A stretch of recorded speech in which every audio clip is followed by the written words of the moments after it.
বন্ধুরা দেখো, আজকে আমি সুন্দর ছোট্ট একটা কিউট ছাতা বানালাম। এটা পুতুলদের ছাতা, বাচ্চাদের এটা নিয়ে খেলা করতে খুব ভালো লাগবে। খুবই সুন্দর দেখতে লাগছে, দেখো একদম কিউট ছোট্ট ছাতা। এটা করতে লাগছে আমার একটা চার্ট পেপার, মোটা যে চার্ট পেপারগুলো হয় ওটা গোল করে প্রথমে কেটে নিলাম। হোয়াইট কালারের মধ্যে ছিল, গোল করে কাটার পরে আমি পেন দিয়ে ড্র করে নিচ্ছি। এই দেখো ড্র করে নিচ্ছি। আর নিচেটা আমি ছাতার লুকটা আনার জন্য একটা ঢাকনা দিয়ে আমি ড্র করে নিলাম। এরপর আমি কাঁচি দিয়ে কেটে নেব। দেখো চারিপাশগুলো কাঁচি দিয়ে কেটে নিলাম।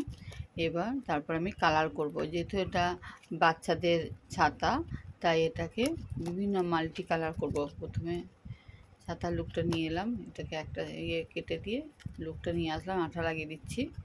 তারপরে আমি এটাকে কালার করব। তোমার প্রথমে রেড, ব্লু, যা যা কালার, এটা বিভিন্ন মাল্টি কালারের হয়, যেহেতু বাচ্চাদের ছাতা এটা একদম মাল্টি কালারের হয়। মাল্টি কালার করে দিচ্ছি।